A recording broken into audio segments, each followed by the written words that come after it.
इधर राजधानी रायपुर में कटखने कुत्ते का आतंक दिन प्रतिदिन बढ़ता जा रहा है। आवारा कुत्ते लगातार लोगों को अपना शिकार बना रहे हैं। शहर में कई इलाके ऐसे भी हैं जहां कटखने कुत्ते ने लोगों का घर से निकलना मुहाल कर दिया है। ये खास रिपोर्ट देखिए।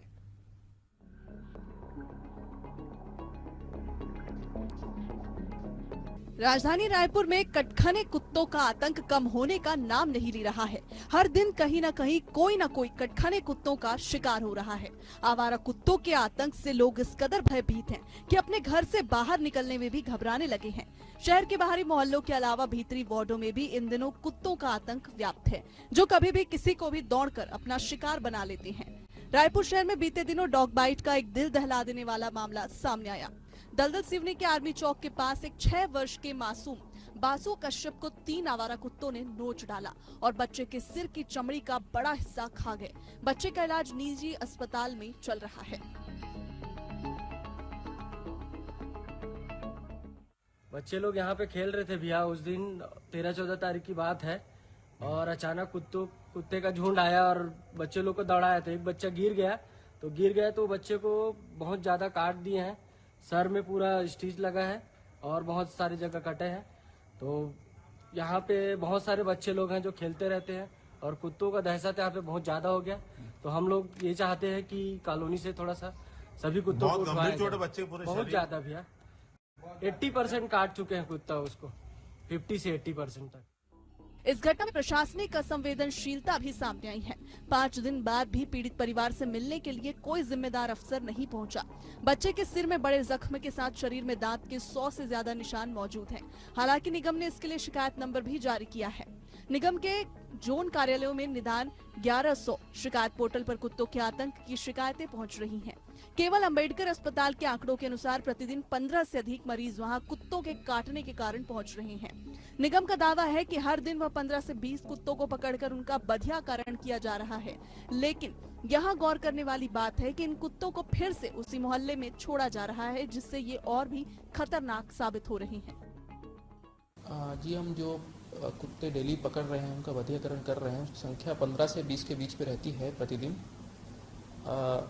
ये हम जो भी कार्रवाई कर रहे हैं prevention of animal cruelty act के तहत ही करते हैं और एनिमल बर्थ कंट्रोल रूल्स 2022 के अनुसार करते हैं। तो 15 से 20 के बीच में संख्या में रोज कुत्तों को पकड़ा जा रहा है और उनका बधियाकरण किया जा रहा है, वैक्सीनेशन किया जा रहा है। नहीं, शेल्टर होम में रखने 2 दिन को रखा जाता है अंडर ऑब्जर्वेशन। उसके बाद फिर उन्हें जहां से उठाया गया है वहीं वापस छोड़ा जाता है। रायपुर में कई ऐसे सोसाइटी और मोहल्ले हैं जहां कुत्तों का आतंक ज्यादा देखा जाता है, चाहे वह दलदल सिवनी, गुढ़ियारी, कोटा या फिर कुकुरबेड़ा हो। शहर में ऐसे अनगिनत इलाके हैं जहां कुत्तों का आतंक देखा जाता है, जहां दिन हो या रात बच्चों को निकलने में परेशानी होती है। यहाँ तक कि बच्चे स्कूल जाते हैं तो भी उन्हें कुत्ते दौड़ा लेते हैं। ऐसे में बच्चों और पेरेंट्स में दहशत का माहौल है। हालांकि नगर निगम की ओर से लगातार दावा किया जा रहा है कि कुत्तों को पकड़ने का अभियान जारी है, मगर अब शहरवासी ही निगम के इस दावे को खोखला बताने लगे हैं। एशियन न्यूज की टीम जब कुकुरबेड़ा पहुंची तो वहां के लोगों ने बताया कि उनके मोहल्ले में हर दिन नए नए कुत्ते दिखाई दे रहे हैं। वहीं सैकड़ों की संख्या में छोटे कुत्ते भी मोहल्ले में मौजूद हैं। कहाँ पकड़ रहा है भाई? पकड़ना तो चाहिए। सुबह सुबह शाम को इतना परेशान करता है कि पूछो मत। कुत्ते तो बहुत परेशान करता है। अभी तो नहीं काटा है, लेकिन वो ऐसा दौड़ाता है कि पूछो मत।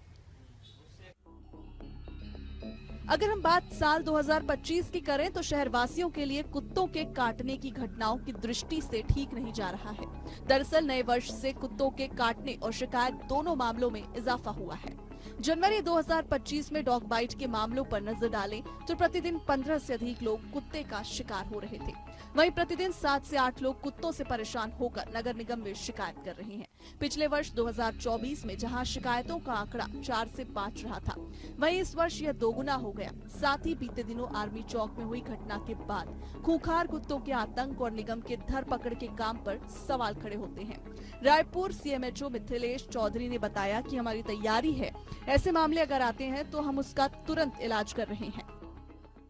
जो डॉग बाइट के प्रकरण आते हैं हमारे यहाँ, तो उसके लिए प्राथमिक स्वास्थ्य केंद्र, सामुदायिक स्वास्थ्य केंद्र, सिविल अस्पताल, जिला अस्पताल, मेडिकल कॉलेज तक एंटी रेबीज़ वैक्सीन उपलब्ध है और निःशुल्क लगाया जाता है और ट्रीटमेंट की व्यवस्था पर्याप्त उपलब्ध है और इसकी लगातार मॉनिटरिंग की जा रही है और उपचार की बात करूंगा तो कोई कमी नहीं है। मेरी अपील यही है कि अगर जहाँ कुत्ते दिखते हैं थोड़ा सा सतर्क रख के चलें, उनसे दूरी बनाकर चलें, बच्चों को भी उनसे छेड़खानी न करने दें। एक पुरानी कहावत है कि अपना काम बनता भाड़ में जाए जनता। कहीं न कहीं नगर निगम के जिम्मेदार अधिकारी अपनी जिम्मेदारी भी ठीक तरह से नहीं निभा पा रहे हैं। प्रशासन के जिम्मेदार अफसरों की माने तो यहाँ दावे और दवाई दोनों ही हैं। ऐसे में अगर कोई इस समस्या पर गहरी नजर लगाए खड़ा है तो वो है प्रशासन का स्वास्थ्य विभाग। वहीं डॉग कैचिंग टीम की कोशिशें कौन सा रंग लाएगी, ये तो आने वाला वक्त ही बताएगा। राजधानी रायपुर में कुत्तों का आतंक जो है वो लगातार देखा जा रहा है। आए दिन कुत्ते जो बच्चे हैं या फिर ऐसे लोग हैं उस पे हमला कर रहे हैं और कहीं ना कहीं नगर निगम जो है वो काम करने में, कुत्तों को पकड़ने में, नसबंदी करने में नाकामयाब साबित हो रहा है। केवल सिर्फ खाना पूर्ति के लिए कुत्तों को पकड़ा जा रहा है और फिर बंध्याकरण करके वहीं छोड़ दिया जा रहा है। तो इससे साफ जाहिर होता है कि आखिर कुत्तों के आतंक को कम करने के लिए जो लगातार बच्चों पे हमला कर रहे हैं, बच्चों को शिकार बना रहे हैं, एक ऐसे ही मामला जो दलदल सिवनी में आया है वो दिल दहला देने वाली थी। तो कहीं ना कहीं इसको लेकर नगर निगम को जिस तरीके से संवेदनशील और सजग होनी चाहिए वो चीजें नहीं दिख रहा है और लगातार अगर आंकड़ा देखें तो हर दिन लगभग 15 से अधिक जो है कुत्तों के आतंक का या कुत्तों के शिकार होने का जो है मामला आ रहा है। अब देखने वाली बात यह है कि किस तरीके से कुत्तों के आतंक को कम किया जाता है। कैमरा पर्सन भगत परिहार के साथ इम्तियाजी, न्यूज रायपुर।